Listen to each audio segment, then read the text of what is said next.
बच्चों को दुआएं, बड़ों को सलाम। फ़िज़ा है मेरा नाम। You are watching morning with Fiza. नाज़रीन, कुछ बातें करनी थी थोड़ी सी, फिर उसके बाद हम अपने मौजू की तरफ आएंगे। मैं ना एक चीज़ नोट करती हूँ हमेशा से कि जैसे जब हम घर से बाहर निकलते हैं और हम देखते हैं कि हमारे पास बहुत से लोग कुछ आ जाते हैं मांगने के लिए। अब तो वैसे जब आपको पता है कि गवर्नमेंट की तरफ से इजाज़त भी नहीं है कि कोई बेगर्स जो हैं वो रोड पे दिखें, मगर फिर भी कुछ स्ट्रीट्स होती हैं, कुछ ऐसी गलियाँ होती हैं जहाँ पर आपको दिख जाते हैं कोई ऐसे बुज़ुर्ग जो कि कोई गुब्बारे बेच रहे हैं, कोई कमर बंद जो होता है ना वो नाड़े वगैरह लेके वो सेल कर रहे होते हैं, इलास्टिक लेके सेल कर रहे होते हैं। कोई अब इस तरह से भी है क्योंकि सबको पता है मास्क बिक रहे होते हैं, तो मास्क लेके ऐसे बुज़ुर्ग हजरात खड़े होते हैं। तो आप इनको जो है ना कुछ दे दिया करें, ये मांगे ना मांगे इनको कुछ दे दिया करें। देखिए, बुज़ुर्ग वो बंदा है ना जिसको कोई अब नौकरी भी नहीं देगा, उसका कोई सहारा नहीं, तो वो भी तो रिस्क कमा रहा है। अगर किसी तरीके से बाहर निकला है तो आप सोचें उसको क्या सिचुएशन होगी, मेंटल हेल्थ होगी उसकी बेचारे की, कि वो अपने घर वालों के लिए इस उम्र में भी अभी भी मेहनत कर रहा है, कुछ कमाने के लिए निकला है, लोगों के आगे हाथ नहीं फैला रहा, भीख नहीं मांग रहा। तो आप इन लोगों को ना दे दिया करें। पता नहीं क्या हमारी आजमाइश की घड़ी हो, किस वक्त कौन सी घड़ी कबूलियत की हो, कौन सी नेकी जो है अल्लाह ताला अपने दरबार में कबूल फरमा ले, इनको दे दिया करें। अच्छा, और ऐसे भिखारी, अब उनके ऊपर बात करेंगे जो पाकिस्तान से बाहर जाके काम करते हैं और मांगते हैं वहाँ पर जाके दूसरे ममालिक में, और वहाँ पर आपको पता है कि पाकिस्तान के लिए जो है ना सर दर्द बन गए हैं वो। इस वक्त अगर मैं बात करूँ जो सऊदी अरब है ना, उसमें 24,000 लोगों को डिपोर्ट किया गया है जो वहाँ पर भिखारी हैं और भीख मांगते हैं और पाकिस्तानी हैं।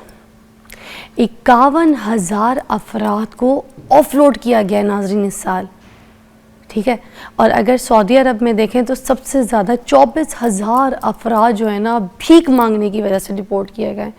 और यूएई की बात करूँ तो उधर 6,000 और 2,500 जो है ना पाकिस्तानी उसमें कैलकुलेट करें तो वो पाकिस्तानी थे जिनको निकाला है।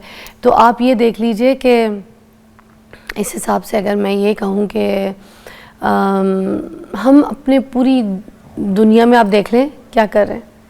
अच्छा, उम्रे के नाम पे यूरोप जाने वालों को भी डिपोर्ट किया गया है, ये भी केस सामने आया है। अच्छा, और ये अंदाज़ा आप लगा लीजिए कि जो 24,000 अफराद जो है ना वो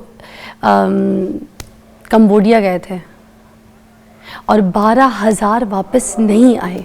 कुछ समझ आ रही है आपको बात, क्या सीन चल रहा है। फिर बर्मा में सेहती वीज़े पर 4,000 अफराद गए नाज़रीन और 2,500 वापस नहीं आए।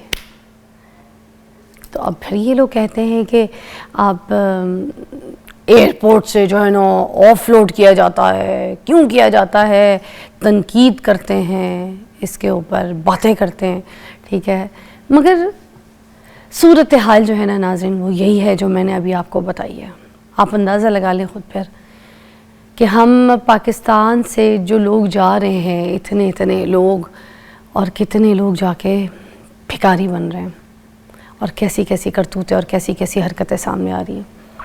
अफसोस, खैर ये बात आपसे ज़रूरी करनी थी, आपको ये सब कुछ पता होना चाहिए, ठीक है। वो अपने टॉपिक की तरफ आते हैं नाज़रीन।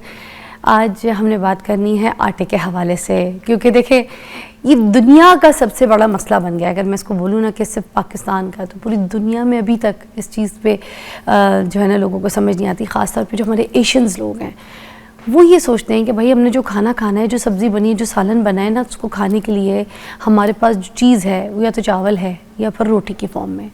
और जो रोटी है उस पर लोगों ने हमें डरा दिया कि रोटी से हमें शुगर भी होनी है। अब ड्राई नहीं ड्राई, इसमें हकीकत क्या है क्या नहीं, ये सारी चीज़ें हम भी पूछेंगे, क्योंकि फैटी लीवर होगा, मोटे होंगे, ये सारी बातें हमें सुनने को मिल रही हैं। मगर इसकी क्या हकीकत है और कौन सा आटा खा सकते हैं, कौन सा नहीं। फिर ये जो अभी आजकल दुनिया को डाल दिया गया है ना, ये जो मल्टीग्रेन आटा है, इसके ऊपर इस पर भी बात करेंगे। क्योंकि आम आटा जो है वो आपको बाज़ार से 800, 750 इस तरह का मिल जाता है 5 किलो का, और अगर यही हम मल्टीग्रेन आटा लेने के लिए जाते हैं तो ये हमें मिलता है 3,000, 3,500, और अच्छे ब्रांड को कर लें तो वो फिर आपको 4,000 पे भी आपको ऑफ़र करता है। तो अब आम बंदा ये मल्टीग्रेन आटा खाए तो कैसे खाए, और अगर वाकई खाना है, इतनी इफादियत है, तो फिर तो पैसे की कीमत नहीं मैटर करते। मगर फिर भी क्या करें, ठीक है, मसले तो है ना। डॉक्टर सहर चावला हमारे साथ मौजूद है, इन सारे सवालों का जवाब देंगी आज, और कॉल्स भी हम शामिल करेंगे। कैसी है सहर? अस्सलाम वालेकुम। ठीक ठाक, वालेकुम सलाम, आप कैसी हैं? वंडरफुल। आपकी तबीयत ख़राब है, मैं पहले बता दूं, फिर भी आप आई हैं यार लोगों के। Thank you ji, thanks for your time. अच्छा, ये अब पहले तो हम ये बात कर लेते हैं कि ये जो खाने के साथ हमें आटा खाना है, ठीक है, तो ये आटे के लिए अब हमें मल्टीग्रेन आटा ही खाना है या आम आटा जो हम घरों में खा रहे थे या चक्की आटा खा रहे थे, is that okay for us? मैं ये बुक इसलिए लेकर आई हूँ आज साथ सबको बताने के लिए। ये आप देख रही होंगी हर आटे की हेडिंग के नीचे लिखा हुआ है कि कौन सा आटा किस जिस्म की बॉडी के लिए और किस तरह आप उसको यूज़ कर सकते हैं। ये इंटरनेशनल पब्लिकेशन है, चाइनीज़ न्यूट्रिशन थेरेपी है ये। अच्छा। ये बहुत फेमस कीजिएगा, बुक को दिखाइएगा। ये बहुत फेमस इंटरनेशनल पब्लिकेशन है। मैं अपनी सारी बुक्स बाहर से मंगवाती हूँ, बहुत ढूंढ के मंगवाती हूँ, और ये बुक मैं सबके साथ इसलिए शेयर कर रही हूँ।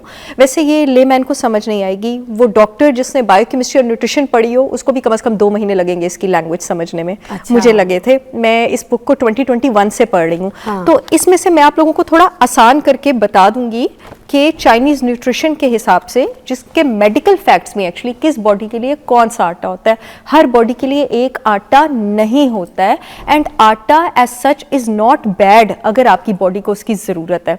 अच्छा, किस बॉडी के लिए कौन सा आटा? अब अगर घर में हम लोग 10 अफराद रह रहे हैं तो हर बंदे के लिए अलग अलग टाइप ऑफ आटा होगा। अगर हर एक की बॉडी की तासीर डिफरेंट है तो अलग हो सकता है, लेकिन नॉर्मली अगर 10 अफराद भी रह रहे हैं तो 2 या 3 टाइप के आटे होंगे जो मैक्सिमम ज़्यादातर लोगों को सूट कर जाएंगे। अच्छा। क्योंकि कुछ आटों की तासीर जो है ना वो मिलती भी है, जैसे जवार और बाजरा और जौ, इनकी काफ़ी सारी इंडिकेशंस कॉमन है। क्योंकि सर्दियाँ हैं तो सर्दियों के बेहतरीन आटों से हम बात स्टार्ट कर लेते हैं। जो आपके पास बाजरा होता है और जौ होता है वो आपके पास सर्दियों के लिए बेहतरीन आटा है, क्योंकि ये आपकी बॉडी को अंदर से गर्म करता है, थर्मोजेनेसिस प्रोवाइड करता है, यानी आपकी बॉडी का कैलोरी बर्निंग प्रोसेस जो है वो तेज़ करता है। अच्छा। आपके पास जो बाजरा है वो आपके स्टमक, स्प्लीन, किडनी, इनको स्ट्रेंथन करता है, इनको स्ट्रॉन्ग करता है, और जौ भी आपके स्टमक, स्प्लीन और किडनी जो है इसको स्ट्रेंथन करता है। अब हम जब बाजरे और जौ की बात करते हैं, इसमें सिर्फ कार्बोहाइड्रेट नहीं होते, इसमें बहुत सारे प्रोटीन्स होते हैं, बहुत सारे अमाइनो एसिड्स होते हैं जो दिमाग के फंक्शन को तेज़ करते हैं, बहुत सारे बी विटामिन्स होते हैं, इवन कि आपके पास एसेंशियल फैटी एसिड्स भी होते हैं बाजरे और जौ में। इसकी इंडिकेशन जो है वो किन लोगों के लिए? जितने भी लोगों को फ्लू है, ज़ुकाम है, आजकल बहुत ज़्यादा फैला हुआ है फ्लू, बहुत ही ज़्यादा फैला हुआ है। बाजरा, जौ और जवार ज़ुकाम वाली तासीर के लिए, बलगम वाली तासीर के लिए बेहतरीन है। ये आपकी बॉडी को ज़बरदस्त तरीके से ड्राई करता है। वो सारे लोग जिनको अदरवाइज़ भी साइनस का प्रॉब्लम रहता है, जिनको अपनी एक्सट्रीमिटीज़ में, टांगों में बहुत हैवीनेस फील होती है, हेडेक रहती है, नोजिया या मॉर्निंग सिकनेस जिन लोगों को बहुत ज़्यादा होती है, या अगर आपको फूड पॉइजनिंग हुई है और आप उससे रिकवर करना चाह रहे हैं, तो बाजरे का दलिया आपके लिए बेहतरीन होता है। तो बाजरे का दलिया हमें ड्राई कफ वगैरह तो नहीं दे देगा अगर नहीं, बॉडी को ड्राई कर? आपको बाजरे विंटर्स में हमें यही तो इश्यूज होते हैं ना कि हमारी बॉडी ना ड्राई हो जाए, हमें कुछ मतलब ड्राइनेस के इशू ना हो जाए, बाल ड्राई हो रहे हैं, गर्म पानी से नहा रहे हैं, इची स्कैल्प हो रहा है, बॉडी भी मोस्टली खुश्क, चेहरा भी थोड़ा सा खुश्क रहता है, तो फिर इससे हमें इश्यूज तो नहीं हो जाएंगे? नहीं होंगे। क्यों? मैंने अभी आपको बताया कि इसमें लिनोलेइक एसिड है। लिनोलेइक एसिड आपके पास एसेंशियल फैटी एसिड होता है। जब हम मेडिकल ट्रीटमेंट या न्यूट्रिशनल सप्लीमेंट देते हैं ना किसी को ड्राइनेस की ट्रीटमेंट के लिए, हम उसको क्या देते हैं? हम उसको कॉड लिवर ऑयल देते हैं, ओमेगा 3 फैटी एसिड्स देते हैं, एसेंशियल फैटी एसिड्स देते हैं। इस आटे के अंदर एसेंशियल फैटी एसिड्स हैं आपके। और अगर आपने इस आटे की तासीर जो है वो बैलेंस करनी है ना, तो आप इसको देसी घी में पकाएं। देसी घी बॉडी को अंदर से मॉइस्ट करता है। अब ये बड़ी जबरदस्त एक आपके पास बैलेंसिंग जो है उसकी तासीर हो जाएगी। अच्छा, एक ब्रेक ले लेते हैं, उसके बाद आगे इसको कंटिन्यू करेंगे। Stay tune. आज हम आपको बता रहे हैं कि कौन सा आटा आपको सूट करता है और कौन सा आटा आपने खाना है और क्या आटा नहीं खाना। ब्रेक के बाद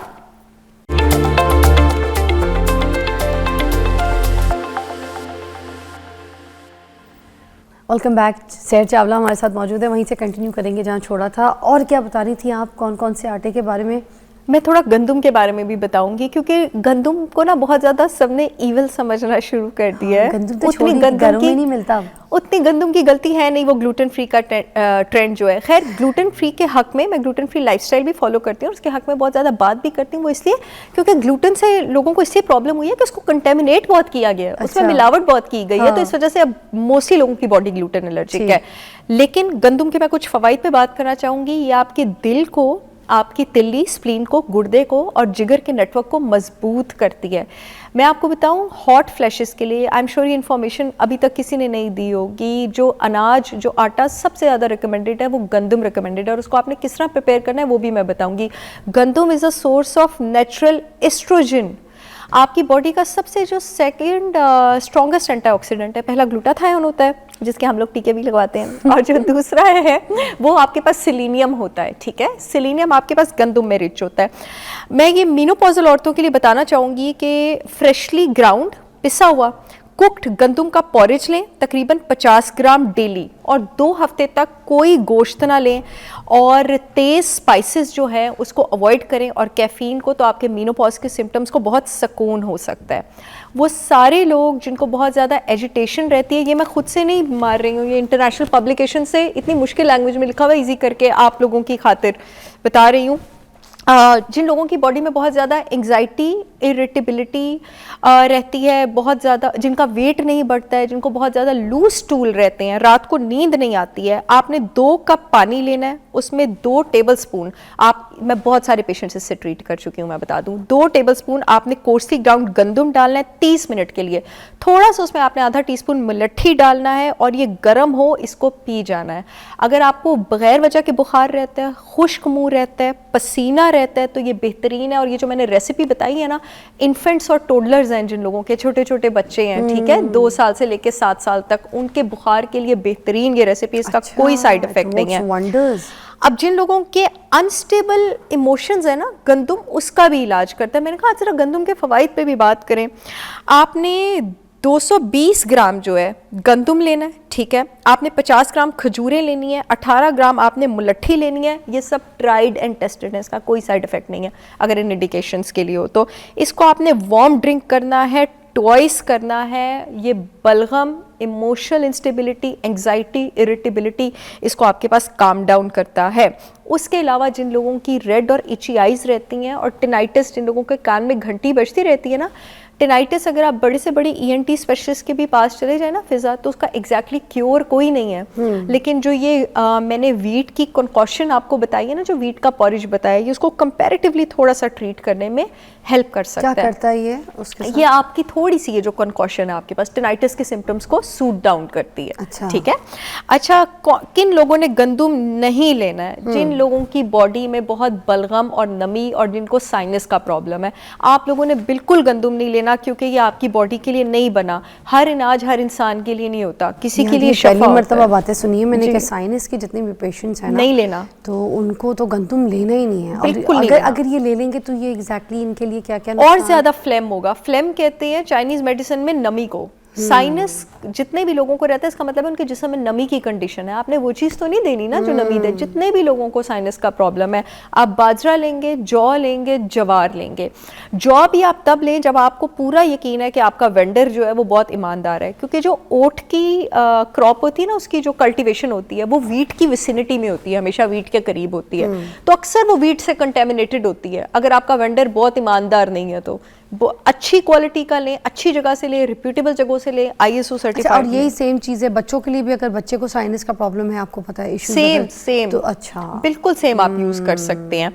बाजरा और जवार नॉर्मली मैं रिकमेंड करती हूँ एल्डरली पेशेंट्स को, क्योंकि अच्छा। जब या एल्डरली पीपल को, हमारे घर में जो बड़े बुजुर्ग होते हैं ना, जिनकी बॉडी में कमज़ोरी होती है, चाइनीज़ मेडिसिन में कहा जाता है कि उनकी बॉडी की जो हीट है वो नीचे चली जाती है, तो उनकी हीट को सप्लीमेंट करना होता है, उनके स्प्लीन और किडनी को सप्लीमेंट करना होता है।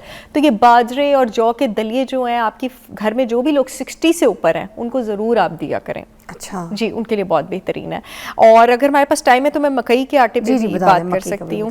मकई की जो तासीर होती है वो न्यूट्रल होती है, ठीक है। मकई मेरा फेवरेट आटा है। अच्छा? यानी ना वो बहुत मजे का मुझे लगता है, ना वो गर्म होती है, ना आपके पास वो सर्द होती है।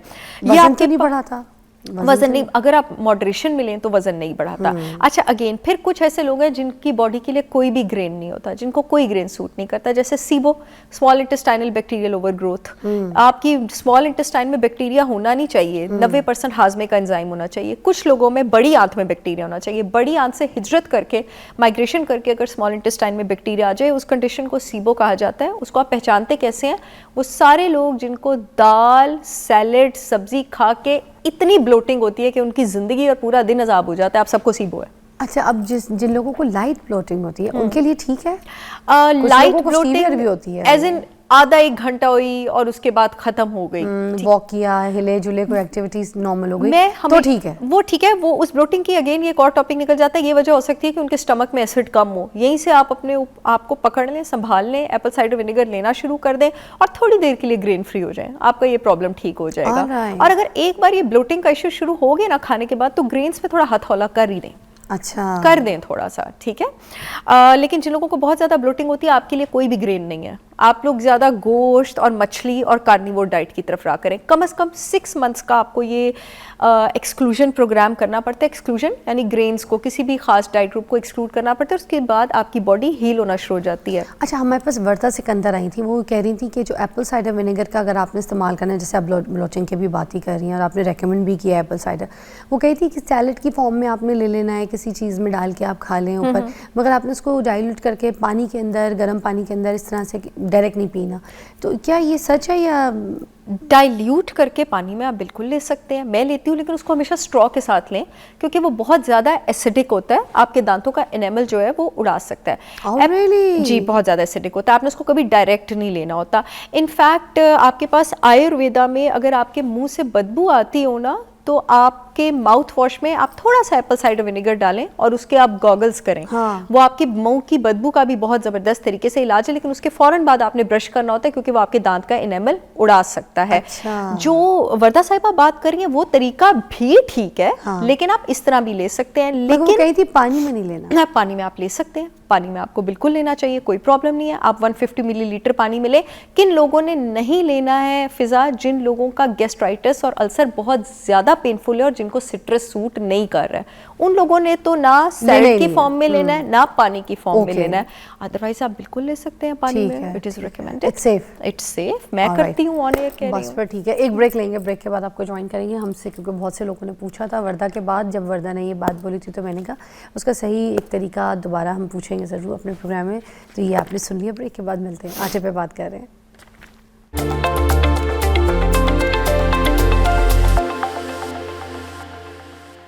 ओके, हम बड़े सारे आटों के बारे में बात कर रहे थे, तो एक सवाल पहले मैं कर लेती हूँ, फिर मुझे पता है आपने अपनी कोई और आटों की दुकान खोल के हमें समझाना है। हम अपने आटे ठीक कर रहे हैं आज, आपको पता है हमें, क्योंकि आज तक यही नहीं पता कि हमें कौन सा आटा सूट करता है। और हमारे घर में जो आटा है, जो रोटी बन जाती है, हम बस उसको सालन के साथ जो है ना उसकी जुगाड़ लगा के खा लेते हैं। मगर आपको अपना आटा पता होना चाहिए। तो खैर, एक जो मल्टीग्रेन आटा है जिसको बहुत वायरल किया हुआ है आजकल सबने, मैं यहाँ पर बल्कि शहजाद बसरा साहब का भी नाम लेना चाहूँगी। उनकी भी बड़ी काविश थी कि लोग जो है ना मल्टीग्रेन आटे पे आ जाएं, मगर मैंने उनके साथ एक पॉडकास्ट किया, उसमें उन्होंने मुझे बहुत अच्छी तरीके से एलैबोरेट किया, ठीक है, मुझे समझाया कि why is this important and why people should have it. मगर आज आपके साथ क्योंकि कॉन्सेप्ट ये है कि आप ये भी बताएंगे कि मल्टीग्रेन आटा जो है वो सबको सूट करता है या नहीं, और किस किस टाइप बॉडी को करता है। एक तो ये बता दें, दूसरा बता दें कि जो आम आटा है वो हमें 750, 800, मैक्सिमम चले 1000 रुपये तक का आपको मिल जाएगा 5 किलो का। मगर आप मल्टीग्रेन लेने जाते हैं तो हमें 3000 का, 2500 का। अब अगर पूरी दुनिया इस मल्टीग्रेन आटे पर लग जाए तो फिर हम कहाँ से अफोर्ड कर सकेंगे? आम बंदा तो नहीं अफोर्ड कर सकता, मजदूर तबका, सारे तो मेरी और आपकी तरह अमीर नहीं है, फिर क्या करेंगे सब? सबसे पहले तो बसरा साहब is a wonderful man, I really want to say that. बहुत इतनी नरमी से और इतनी इज्जत से वो इंटरेक्ट करते हैं, हमेशा have a lot of respect for. Knowledge भी बड़ी है, नॉलेज भी बड़ी है, मैं बड़ा इंप्रेस्ड हुई, बड़ी नॉलेज। और वो जो इंडिकेशंस बताते हैं मल्टीग्रेन आटे के लिए बिल्कुल सही बताते हैं। लेकिन अगेन मल्टीग्रेन आटा सबके लिए नहीं है। यूँ तो मेरी भी अपनी ब्रांड का मल्टीग्रेन आटा है, और मेरा तो 5000 रुपए किलो है। इट्स नॉट इवन 3000, बिकॉज उसमें 14 अनाज मैंने शामिल किए हैं। किलो की बात कर रही हैं? जी जी जी जी जी जी, क्योंकि मैंने उसमें 14, उसमें जवार, बाजरा, जौ, मकई, गंदम, मैंने उसमें मोरिंगा भी डाला हुआ है, सीड्स भी। तो अब जाहिर है जितने कंटेंट्स आप बढ़ाते जाएंगे, लेकिन सिर्फ इसलिए क्योंकि वो मेरी ब्रांड का आटा है, आई वुड नॉट से कि वो सबके लिए। इससे पहले भी मैं बता रही थी कि दिस आटा इज नॉट फॉर एवरीबडी। अब किसके लिए नहीं है मल्टीग्रेन आटा? देखिए जी, ग्रेन टॉलरेट करने के लिए आपके गट को बहुत ज़्यादा स्ट्रॉन्ग होना चाहिए, ठीक है। आपके गट का फाइबर बहुत ज़्यादा स्ट्रॉन्ग होना चाहिए। आपको किसी ऐसी कंडीशन में नहीं होना चाहिए कि आपका बैक्टीरिया कार्बोहाइड्रेट को गलत जगह पे फर्मेंट कर रहा हो। अगर आपको कोई भी ऐसी गट कंडीशन है, IBS, IBD, जिसमें क्रॉन्स डिजीज, अल्सरेटिव कोलाइटिस आ जाता है, आपको फाइबर सूट नहीं करता है, आपको ब्लोटिंग होती है, उसके बाद मल्टीग्रेन आटा इज़ नॉट फॉर यू। अच्छा। अब ये किन लोगों के लिए? जिनके हाजमे का सिस्टम ठीक चल रहा है, ठीक है, जो डायबिटिक हैं, जो कोलेस्ट्रॉल के पेशेंट हैं, जो ब्लड प्रेशर के पेशेंट हैं और वो अपनी डाइट में स्टेपल ब्रेड इंक्लूडेड रखना चाहते हैं, नहीं छोड़ना चाहते हैं, तो मल्टीग्रेन आटा में ये जो हमने आटे शामिल किए हुए हैं, मैंने अपनी ब्रांड में या बसरा साहब ने भी अपनी ब्रांड में शामिल किए होंगे, ये वो वाले अनाज है जिनका ग्लाइसेमिक इंडेक्स हाई नहीं है, यानी ये ब्लड में शुगर को एकदम रेज नहीं करते। क्योंकि ब्लड में शुगर एकदम रेस करने से सिर्फ डायबिटीज़ के मरीज़ नहीं होते हैं, आप ब्लड प्रेशर के भी मरीज़ होते हैं, सब कुछ साथ साथ चलता है ना, पूरा मेटाबॉलिक सिंड्रोम है, हमने इस पे बात की थी ना। आप कोलेस्ट्रॉल के भी मरीज़ होते हैं, आप हर चीज़ के मरीज़ होते हैं। तो अगर इन सब बीमारियों के पेशेंट्स को डायबिटीज़, कोलेस्ट्रॉल, हाइपरटेंशन, आपके पास स्ट्रोक, हार्ट पेशेंट्स, अगर आपको कोई आटा चूज़ करना ही है और आपका गट उसको बर्दाश्त कर लेता है तो multigrain gluten free is definitely a better option. मगर अब आप मल्टीग्रेन को थोड़ा सा इलैबोरेट जरूर कर दें कि आम इंसान को कैसे पता चलेगा कि मल्टीग्रेन उसके लिए है कि नहीं। अब suppose if I ask you, मैं आपके पास एज पेशेंट आती हूँ और मैं बोलती हूँ कि मेरी बॉडी बहुत ड्राई है, मुझे डाइजेस्ट तो मेरा बहुत अच्छा है, मैं कोई भी चीज़ खाती हूँ लकड़ हजम पकड़ हजम मुझे ऐसे हो जाता है सब कुछ, बट स्टिल क्या मल्टीग्रेन मेरे लिए, ये मुझे कैसे पता चलेगा? आप जैसे ही मुझे फिजा एज अ पेशेंट ये बात बोलेंगी ना कि मेरी बॉडी बहुत ड्राई है, तो उसी वक्त मैं आपको ये कहूंगी कि मल्टीग्रेन आप यूज कर सकती हैं, लेकिन आपने उसमें गंदुम भी ऐड करना है, होल व्हीट। आपने ग्लूटेन फ्री मल्टीग्रेन नहीं यूज करना, वरना आपकी बॉडी और ज्यादा ड्राई हो जाएगी। मल्टीग्रेन क्यों यूज करूं? मल्टीग्रेन आप इसे यूज करेंगे कि उसमें तवाना ही ज्यादा है। अब देखिए मैंने कितने सारे आपको फायदे बताए हैं बाजरे के, जौ के, मकई के, जवार के। सोचे आपको विटामिन B1 भी मिल रहा है, B2 भी मिल रहा है, B3 भी मिल रहा है, कैल्शियम भी मिल रहा है, मैग्नीशियम भी मिल रहा है, फ्लोराइड भी मिल रहा है, आयरन भी मिल रहा है। इतनी सारी चीजें एक चीज तो नहीं, आपको एक आटे से तो नहीं, अगर आपको इतनी सारी चीजें एक उसमें मिल रही हैं और आपके हाजमे का सिस्टम ठीक है तो आप तो वाकई इम्यूनिटी का पावर पैक बन जाएंगे। Why not, then it is the best option. जैसे अगर मैंने कभी रोटी लेनी हो, I am not a fan of roti, लेकिन किसी किसी दिन अगर मैंने रोटी लेनी हो, मैं अपने ही मल्टीग्रेन आटे की रोटी लेती हूँ, या मकई मेरा बहुत फेवरेट है, मैं अपने मकई के आटे की ले लेती हूँ। अच्छा, अब जैसे अगर हम जाते हैं, क्योंकि अगर हमें बाजार में थोड़ा सा महंगा लग रहा है, थोड़ा सा नहीं ज़्यादा महंगा लग रहा है, तो मुझे बताएं कि अगर हम चक्की से जाके इसको खुद बनवाते हैं तो फिर हमारे पास कौन कौन से आटे जो है ना वो होने चाहिए, तो वो हम कौन से बीज होने चाहिए जो है कि हम खुद अपना मल्टीग्रेन जो घर पे बना के रख लें, ये भी बता दें। जो फॉर्मूला मैंने अपने में मिक्स किया हुआ वही मैं बता देती हूँ। Flax seeds, chia seeds, moringa बहुत ज्यादा जबरदस्त रहता है। मिकदार बराबर बराबर रखनी है? मिकदार आपने 1-1 टेबल स्पून रखनी है, ठीक है। अच्छा। आप समझ लें कि आपने 5-6 दिन का गूंदना, उसमें 1 टेबल स्पून आपके पास बहुत ज्यादा है, ठीक है। अच्छा, दूसरी एक चीज, मोरिंगा क्यों मैंने शामिल किया हुआ है और मोरिंगा एक अच्छी ऑप्शन क्यों है, मोरिंगा पाउडर, स्वांजना पाउडर शामिल कर लेना, क्योंकि वो आपके पास हार्मोन को भी बैलेंस करता है, आपके पास ब्लड शुगर को भी बैलेंस करता है और वेट भी कंट्रोल रखता है। आप मल्टीग्रेन से यही जो फायदा उठाना चाह रहे हैं, फिर आप उसको ठीक तरह तो फायदा उठाए ना। इस वक्त जो सर्दियां हैं, जिन लोगों की बॉडी की तासीर नॉर्मल है, उनको मैं रिकमेंड करूंगी इस सीजन में आप मकई, बाजरा और जवार मिक्स कर लें और जौ मिक्स कर लें, बस ये 4 इस वक्त काफी हैं। इसमें हमें मोरिंगा चीजें बाकी तो ऐड करने की जरूरत नहीं। सर्दी है, फ्लैक्स सीड्स डालें आप उसमें और मोरिंगा डाल लें, काफ़ी है, this is more than enough. गर्मियों में अगर आपकी बॉडी की तासीर नॉर्मल है तो मैं आपको जौ रिकमेंड करूंगी, मकई रिकमेंड करूंगी, गंदुम रिकमेंड करूंगी, ये और मिकदार उतनी, गंदुम की भी उतनी बारले। अच्छा, सर्दियों में एक और चीज़ जो आप मिक्स कर सकते हैं, हमारे गिलगित बल्तिस्तान का इतना ज़बरदस्त आटा है, मज़ा आ जाता है वहाँ की रोटी खा के, कुट्टू का आटा, बकवीट। सर्दियों में आप बकवीट भी मिक्स कर सकते हैं, आपके पास वो बहुत ज़्यादा ज़बरदस्त है। बकवीट आपके पास ट्रिप्टोफैन में बहुत ज़्यादा रिच है। ट्रिप्टोफैन आपके पास वो अमाइनो एसिड है जो दिमाग में मूड बूस्टर हार्मोन सेरोटोनिन आपके पास डायरेक्टली जाके बनाता है, हड्डियों के लिए बहुत ज़्यादा अच्छा है। कुट्टू का आटा गिलगित बल्तिस्तान का कैल्शियम फॉस्फोरस में रिच है, खून बढ़ाने के लिए बहुत ज़्यादा अच्छा है। आपके पास आयरन में रिच है, आपके पास ब्लड शुगर रेगुलेट करने के लिए बहुत ज़्यादा अच्छा है, क्योंकि कॉपर में रिच है। कॉपर पूरी बॉडी का ग्लूकोज मेटाबॉलिज्म रेगुलेट करता है। माशाअल्लाह, बड़ा अच्छा शो दिया आपने, बड़ा एक्सप्लेन किया, thank you so much. And आपको आज इस सारे सेगमेंट से समझ तो आ गया कौन सा आटा आपके लिए, कौन सा आपका आटा नहीं। आज मुझे भी समझ आ गया कि मेरे लिए कौन सा आटा है। अच्छा, ये जैसे जो लोग बॉडी जिनकी ड्राई है, जैसे यहाँ से मुझे जो भी एक चीज़ समझ आई कि आपको जो आटा बताया उसके साथ आपने देसी घी ज़रूर ऐड करना है, उससे आपको डाइजेस्ट में भी आराम होगा, सूदिंग रहेगी, ठीक है। उसके बाद आप जो है ना मॉइस्ट, आपके अंदर से बॉडी भी मॉइस्ट रहेगी, तो ये ज़रूर करके देखेंगे। आज मुझे यहाँ से टिप मिली है, I will also try this out. Take a break, see you again.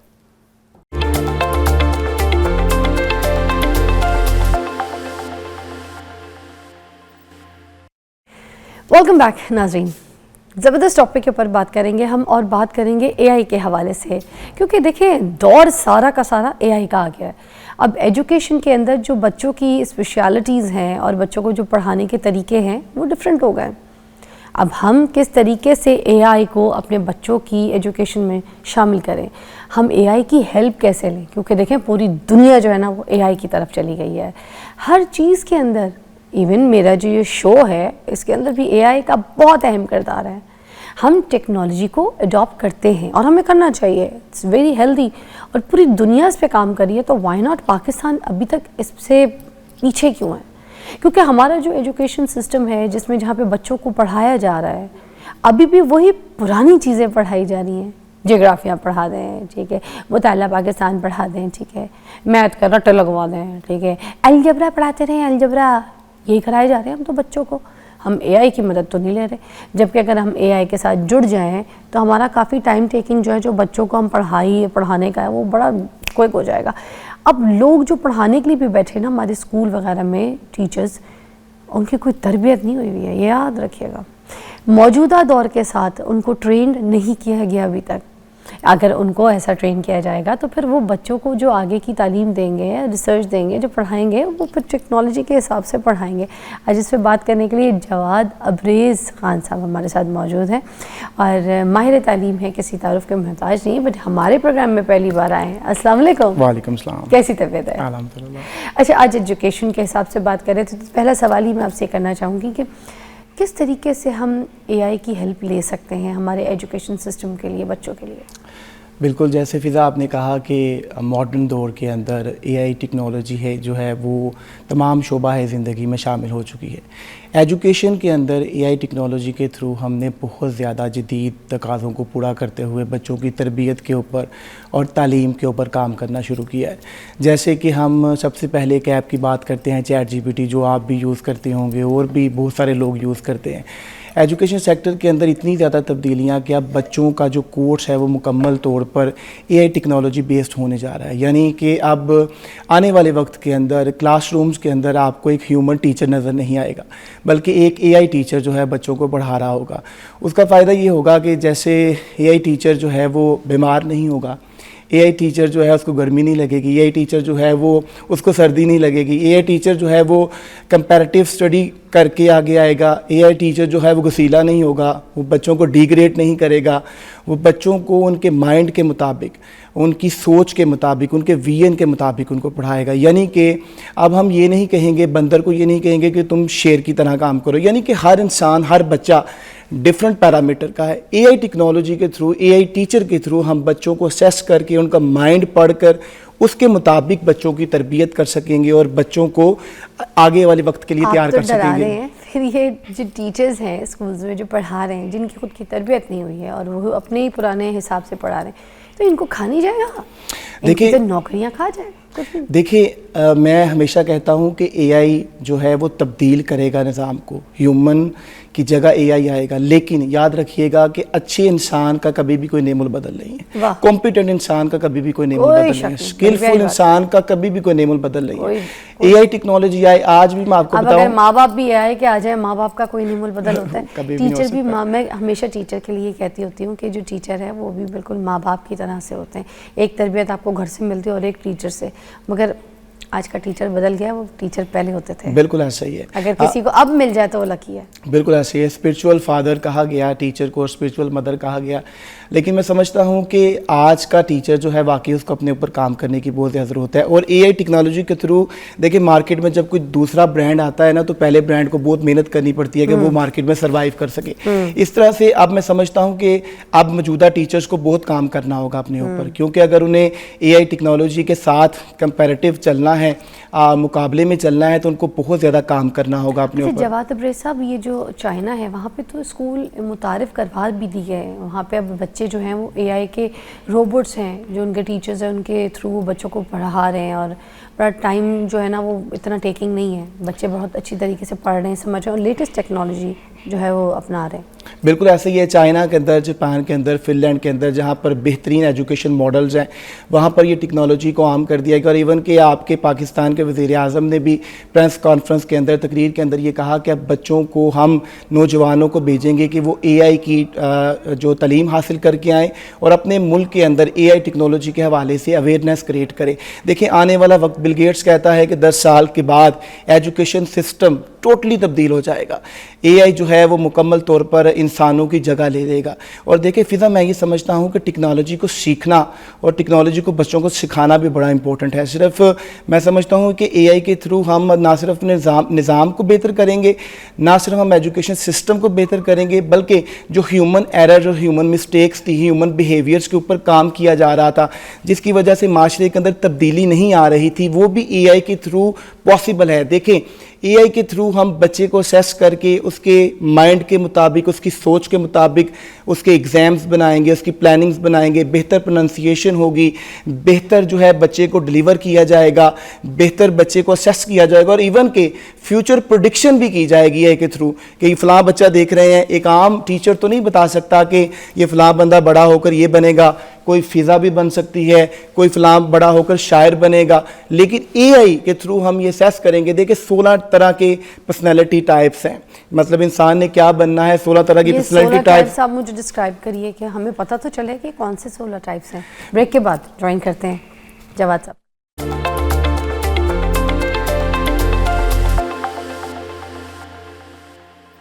Okay, welcome back. और हम कुछ टाइप्स के बारे में बात कर रहे थे, मगर एक और चीज़ हम पूछना चाहेंगे साथ साथ कि जो AI है ना नाजरीन, वो किस तरीके से ये पता लगाएगी कि कौन सा बच्चा किस टाइप का है, किस बच्चे को मैंने क्या पढ़ाना है। क्योंकि एक आम इंसान, अगर ह्यूमन की बात करें, वो तो जज कर सकता है कि इस बच्चे की क्या फीलिंग्स है, इसकी क्या सोच है, इसका क्या दिमाग है, किस चीज़ के स्किल्स में बहुत अच्छा है। बट AI कैसे जज करेगा, प्लीज़ बताइए जवाद साहब। देखिए फ़िज़ा, मैं इससे पहले ये भी एक बात बताना चाहता हूँ कि AI यहाँ तक जज करेगा, अब तो आपकी पर्सनैलिटी के ऊपर क्लोन्स बनने शुरू हो गए हैं। मीन्स कि एक फ़िज़ा का क्लोन बनेगा जो मुकम्मल तौर पर फ़िज़ा की तरह लोगों को गाइडलाइन प्रोवाइड करेगा, लोगों को प्रेडिक्शंस देगा, लोगों को आइडियाज़ देगा। उसके अंदर ये होगा, जिस तरह ChatGPT आपसे पूछता है कि आपकी लाइक्स और डिसलाइक्स क्या हैं, आपकी थिंकिंग कैसी है, आप लोगों के साथ रवैया कैसा रखना चाहते हैं, आपका बिहेवियर कैसा है। इसके बाद वो मुकम्मल तौर पर आपकी पर्सनैलिटी को जज कर लेता है और फिर आपका क्लोन बनता है। और अगर आप कहीं बाहर जा रहे हैं, कहीं बाहर के मुल्क में हैं,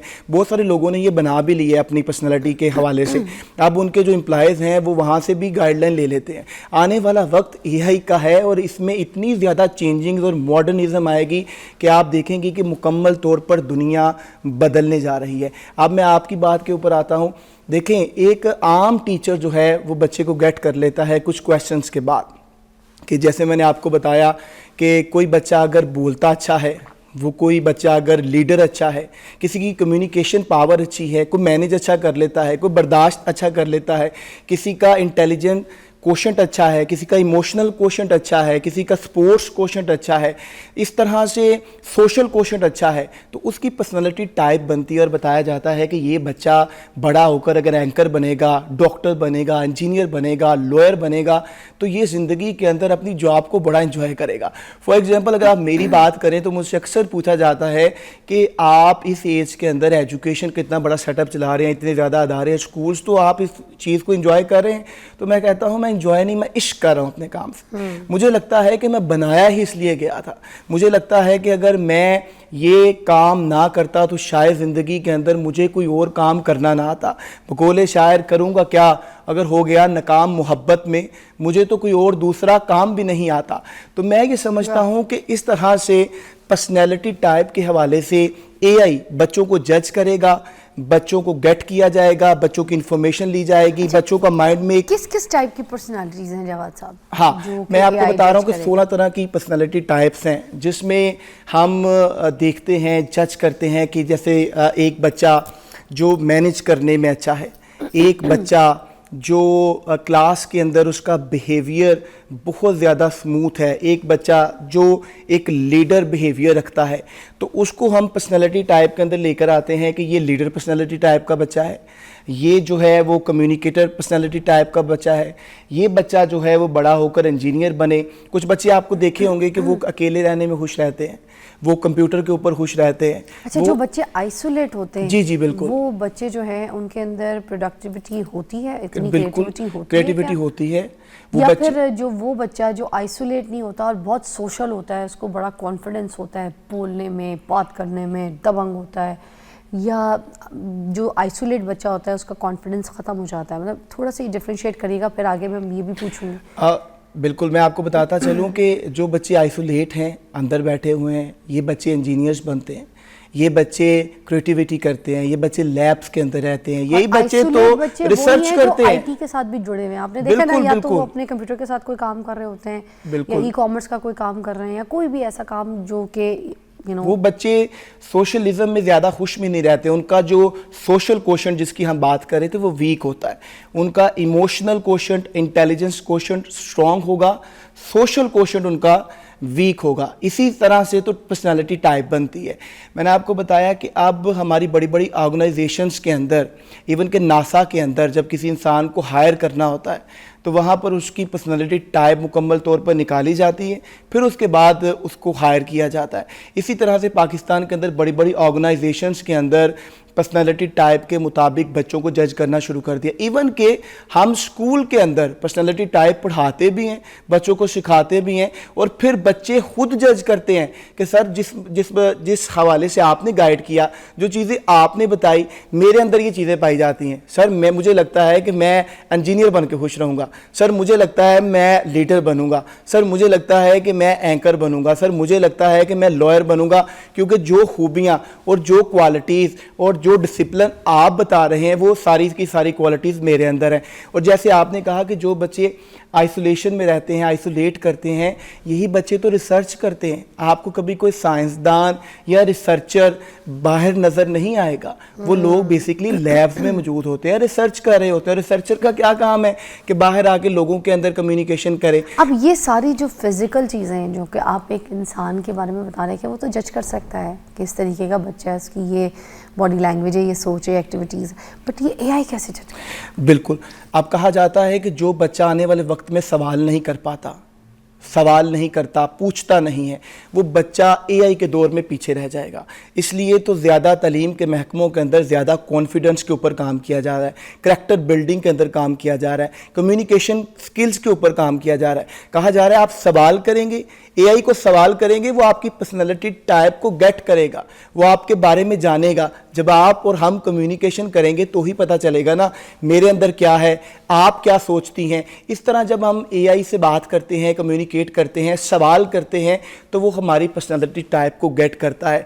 आप चैट जीपीटी एक बड़ा हर बंदा पाकिस्तान के अंदर यूज़ कर रहा है, अब तो बड़ा आसान हो गया। पहले यूनिवर्सिटीज़ के अंदर इतनी असाइनमेंट्स बनानी पड़ती थी, इतना बर्डनाइज होते थे हम लोग। अब इतना आसान हो गया कि उस चैट जीपीटी को बस बता दो कि भाई मेरा सुबह ये टॉपिक है, मुझे इसके ऊपर पीडीएफ फाइल तैयार कर दो, या मुझे इसके ऊपर पीपीटी की फ़ाइल तैयार कर दो, मैंने प्रेजेंटेशन देनी है। सुबह आपकी मुकम्मल फ़ाइल तैयार होगी, आपको कोई मेहनत नहीं करनी पड़ रही। एआई ने आपका बर्डन कम कर दिया। बस लास्ट मुझे ये बता दीजिएगा कि जो हम लोग अलजबरा, मैथ वगैरह बच्चों को पढ़ा रहे हैं और सारा जो उनका वक्त है उसके ऊपर डाल के रखते हैं, ठीक है दिमाग की प्रैक्टिस है, but is that right, is it okay we doing? और हम एआई की हेल्प नहीं ले रहे, इसमें हम अलजबरा और मैथ के सवालों पे टेस्ट में, एग्जाम्स में डाल रहे हैं। देखें, जितनी भी ज़्यादा प्रैक्टिस की जाएगी, जितना भी ज़्यादा माइंड को यूज़ किया जाएगा, एक रिसर्च होती है जिसमें ये देखा जाता है कि इंसान जब इस दुनिया के अंदर से जाता है तो उसका सिर्फ 4% माइंड यूज़ होता है। हम बच्चे को जितना कमज़ोर और वीक समझ रहे हैं, हमारा बच्चा इतना कमज़ोर और वीक नहीं है। बच्चा बहुत ज़्यादा स्ट्रॉन्ग होता है, बच्चे के अंदर बड़ी मोटिवेशन होती है। ये अलजबरा की टेक्निक्स, ये मैथमेटिक्स, ये बहुत ज़्यादा ज़रूरी है। इसके ज़रिए हम बच्चे के माइंड को क्रिटिकल थिंकिंग की तरफ लेकर आते हैं। बच्चा एनालाइज करना जानता है, बच्चे का जहन तेज़ होता है, बच्चा समझ पाता है। जब हम बच्चे को मैथमेटिक्स के क्वेश्चन देते हैं तो वो मुश्किल सवालों को सॉल्व करके ज़िंदगी के मुश्किल सवालों को भी सॉल्व करने के काबिल होता जाता है, क्योंकि उसका जहन चलता है ना। तो आगे जब हम ज़िंदगी की मुश्किलात में पढ़ने जा रहे हैं तो ये मैथ्स हमें सारी ज़िंदगी इंजीनियरिंग में, रिसर्च में, लैब्स में यूज़ होता हुआ दिखाई देता है। ये गलत बात की जाती है कि जी मैथ्स का इस्तेमाल तो सिर्फ मैट्रिक तक था, आगे कहाँ पे मैथ्स का इस्तेमाल हो रहा है। मैथ्स का इस्तेमाल हमारी तमाम लैंग्वेजेस के अंदर होता है। इतनी रील्स बना दी गई हैं जिन रील्स में स्पेशली ऊपर थंबनेल लगे हुए होते हैं कि हमने बच्चों को जो है ना मैथ और अलजबरा में डाल दिया और इससे कोई हासिल नहीं होना। और माओ से पूछ रहे होते बच्चे, मेरी बेटी मुझसे पूछ रही थी अलजबरा आपके काम आ रहा है जो आप कर रही हैं? मैं कहती हूँ नहीं। वो अपने अब्बा से पूछती है मैथ आपके काम आ रहा है, बताएं ये इतना इंटू क्या होता है जी, डिवाइडेड बाई ये क्या होता है, बताएं आपके काम आ रहा है, ज्योमेट्री आपके काम। अब क्यों आप हमें ये सब कुछ, तो ये वाली बातें ना बच्चों के दिमाग में घुस गई हैं क्योंकि ये बातें सुन रहे हैं। ये रील्स, ये जो लोग कोई भी बैठ के बोल देता है ना, तो ये ट्रेंडिंग में आ जाती हैं बातें। मगर सो ट्रू इन्होंने बात समझाई कि दिमाग को जंग लगाना है तो मैथ ना पढ़ाएं बच्चे को, ठीक है। दिमाग को यूज़ नहीं करना, इक्वेशंस अगर वो सॉल्व ही नहीं करेगा तो फिर उसका दिमाग कैसे तेज़ होगा, तो उसका दिमाग जंग लग जाएगा। दिमाग को यूज़ करना है, जैसे हमारे जिस्म को हम पानी देते हैं ना, उसी तरीके से दिमाग को हमने मैथ अलजबरा दे के तो उसको यूज़ करवाना है। उसके दिमाग की भी तो एक्सरसाइज है, स्ट्रेंथ ट्रेनिंग, वेट उठा के कर रहे हैं, भाग के कर रहे हैं, ये कर रहे हैं, वो कर रहे हैं, ठीक है, एक्सरसाइजेस कर रहे हैं, बॉडी बिल्डिंग कर रहे हैं, हर तरीके की चीज़ें कर रहे हैं। मगर आप जब दिमाग की कोई एक्सरसाइज नहीं करेंगे जिसने यूज़ होना है, तो फिर तो उधर से जहाँ से प्रोडक्टिविटी निकलनी है, क्रिएटिविटी निकलनी है, कुछ नहीं होना। तो सो राइट, बच्चों को मैथ अलजबरा के साथ जोड़ दें ताकि आगे आपकी ज़िंदगी में जो आपकी दिमाग की कैलकुलेशन है ना और जो यूज़ करने के क्रिएटिव टूल्स हैं वो आपके दिमाग के ज़रिए आप उन बच्चों को आते हो। Thank you so much, I had a great show with you. Wow, thank you very much. Thank you for your time. Thank you. We'll see you soon again, yeah? Thank you very much. Take care. Take a break.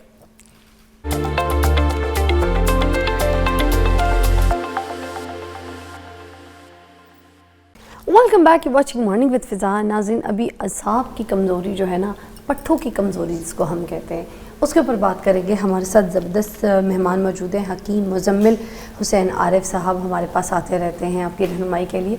और ये पट्ठों की कमज़ोरी के ऊपर हमने आज segment इसलिए रखा है क्योंकि सर्दियाँ हैं और सर्दियों में अगर किसी को भी कोई असाब की ऐसी कमज़ोरी हो, को पट्ठों में तकलीफ़ हो, तो वो बड़ा और ज़्यादा ना सीवियर हो जाती है।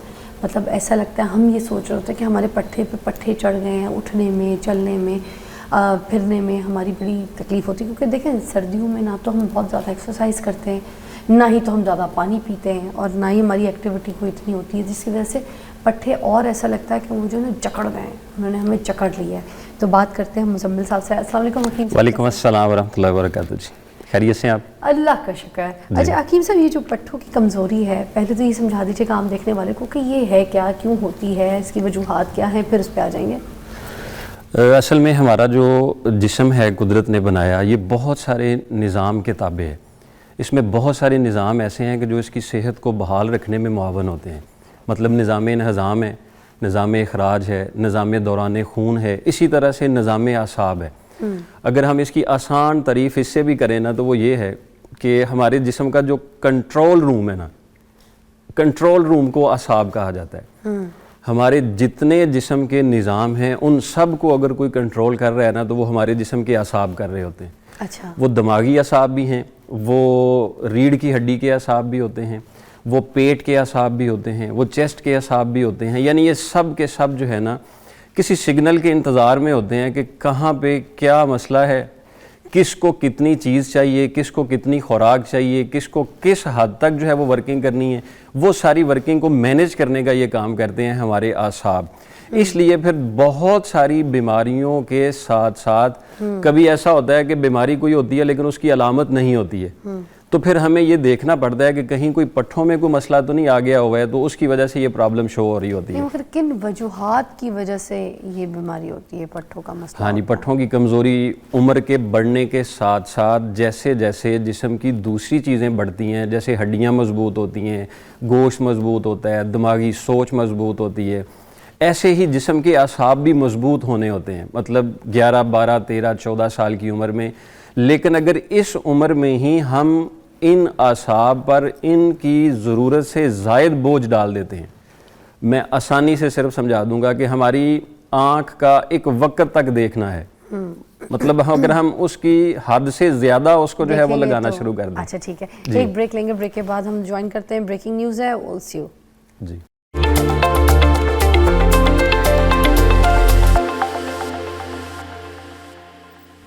Welcome back. और मुजम्मिल साहब से हकीम साहब हमारे साथ मौजूद है। हम लोग पट्ठों की कमज़ोरी के ऊपर बात कर रहे थे।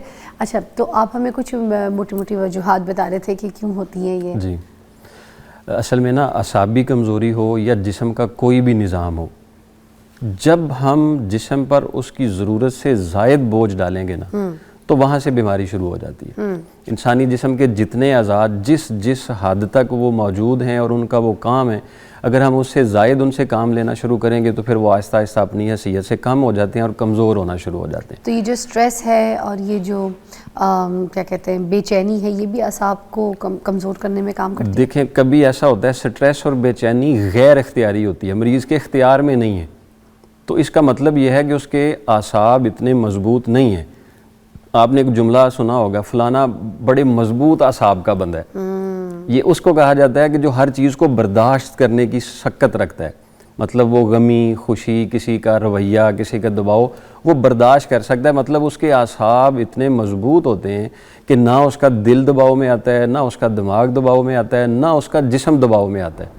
तो ये मजबूत आसाब की निशानी होती है कि आप चीज़ें बर्दाश्त करना शुरू हो जाते हैं। लेकिन अगर आपसे बर्दाश्त नहीं हो रही हैं तो आपके आसाब कमज़ोर हो रहे होते हैं। मैं अर्ज़ कर रहा था कि जैसे जैसे उम्र बढ़ती है, मतलब 11 साल से लेकर आप 18 साल के नौजवान के अगर अंदर देख लें तो उसकी दिमागी शक्कत, उसके देखने की, उसके सोने की, उसके उठने की, उसके जागने की, उसके खाने की जो शक्कत होती है ना, वो एक गैर इख्तियारी उसके साथ होती है। वो समझता है मैं सारा कुछ कर सकता हूँ, तो वो इस चक्कर में बहुत ज़्यादा बोझ अपने पे डाल रहा होता है, दबाव डाल रहा होता है, जिसकी वजह से फिर वो आहिस्ता आहिस्ता देर तक जागना शुरू हो जाता है, वक्त बे वक्त खाना शुरू हो जाता है, और बीमारी की सूरत में इलाज भी कई नौजवान नहीं लेते हैं, वो ठीक हो जाएगा। नौजवान नस्ल में असाब की कमज़ोरी देखने में ये तो बहुत ये जल्दी इन सालों में ज़्यादा आ रही है।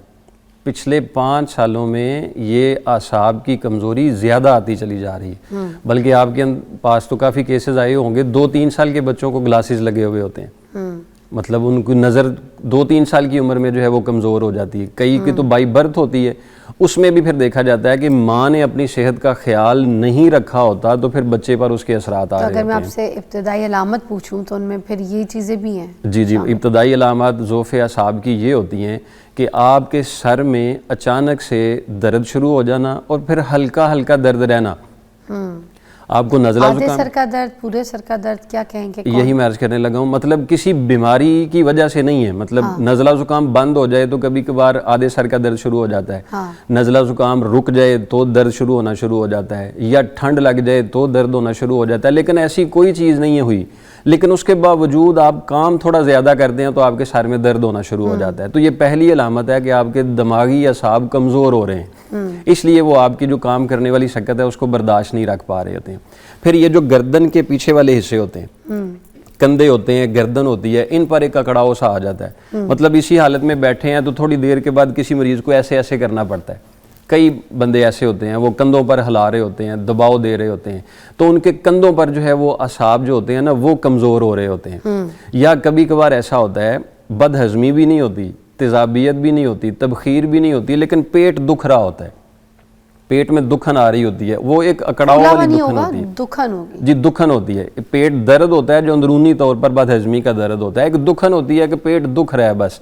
उस दुखन की वजह भी जो है वो पेट के आसाब बन रहे होते हैं। अच्छा, और ये जो नींद की कमी है, लोग स्लीप साइकिल अपना ख़राब कर देते हैं, तो क्या ये भी असाब की कमज़ोरी में शामिल बिल्कुल है? बनता है। किसी ड्रग का इस्तेमाल मुस्तकिल तौर पर जो है वो आप किसी भी चीज़ को नशे की सूरत में इस्तेमाल कर रहे हैं, वो खाने का भी नशा क्यों ना हो, वो चाय का ही नशा क्यों ना हो, वो सिगरेट पान बीड़ी का ही नशा जिस चीज़ का भी हो जाएगा वो आपके आसाब को कमज़ोर कर देगा। मोबाइल का यूजेज, स्क्रीन टाइमिंग, जिसको भी आप नशे की सूरत में लेके आ जाएंगे वो आपके आसाब को मजबूत कर देगा। अगर मैं आपको एक मिसाल दे के अर्ज करूं तो आसान हो सकेगा। इंसान को पूरी मखलूकात से अशरफ बनाया गया है। उसकी वजह मालूम है यकीनन आपको कि क्यों इंसान को अशरफ बनाया गया है? ताकि जो इंसान से ही अच्छा काम करता है, क्योंकि इंसान में अकल है, हाँ, शऊर है, चीज़ें, अकल है, शऊर है, इसलिए ये तमाम मखलूकात से अफजल है, बेशक। सबसे अशरफ है। और आप देखें कोई भी नशा है वो सबसे पहले किस पर असर करता है? इंसान पे। अक्ल पे करता है। नशा सबसे पहले अक्ल को माफ कर देता है।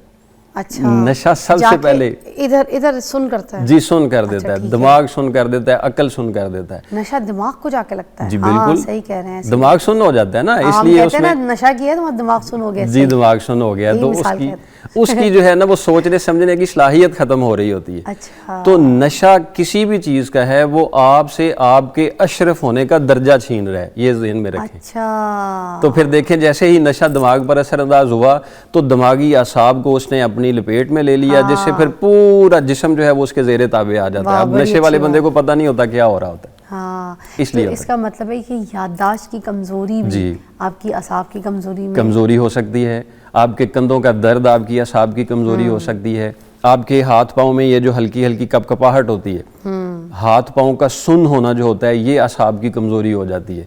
आप इसी हालत में बैठे हैं, आप 20 मिनट तक बैठने के बाद आपकी टांगें ठंडी और सुन्न होना शुरू हो गई हैं, तो ये भी आपके पट्ठों की कमजोरी की अलामत है। अच्छा, तो अब ये जो असाब की कमजोरी है, क्या इसको ग़िज़ाओं से मजबूत किया जा सकता है? इसको ताकत दी जा सकती है? इसको ठीक किया जा सकता है? जी अल्लाह के फजल करम के साथ बिल्कुल। अगर तो हम अपनी ग़िज़ा को ही बेहतर कर लें तो हमारी दवाइयों से जान छूट सकती है। ठीक।